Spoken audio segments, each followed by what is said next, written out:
आपण पाहत आहात सत्याची बाजू मांडणारं हक्काचं न्यूज चॅनल M24 तास।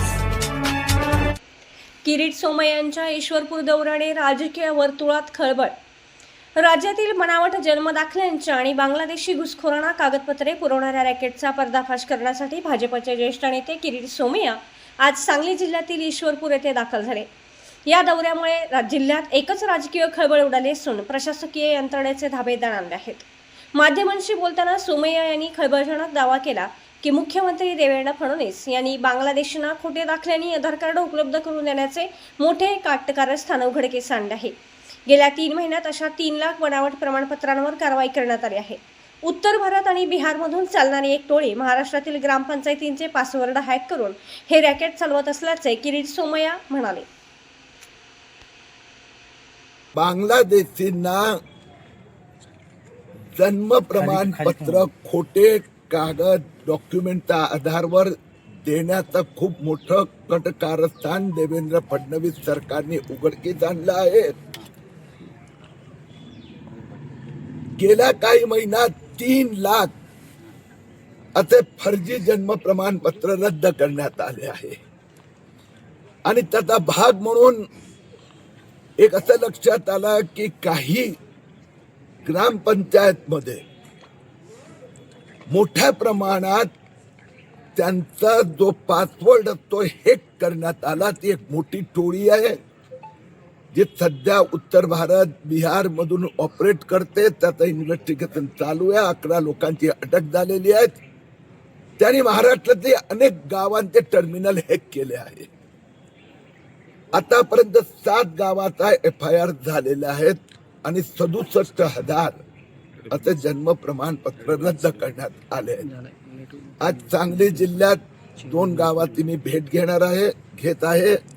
अधिकाऱ्यांची चर्चा करतोय। माझ्या मनातले चर्चा चालूच होते। याच्या संबंधी वरिष्ठ अधिकारी आले। त्यांनी त्यांच्या पद्धतीने चौकशी ऑडिट स्पेशल इन्स्पेक्शन ऑडिट सुरू केलं आहे। एका बाजूला तहसीलदार निबंधक यांनी दिलेले खोटे जन्म प्रमाणपत्र आणि दुसऱ्या बाजूला असं सिस्टम हॅक झालेली आहे। त्या दोन्हीवर करेक्शन सुरू आहे।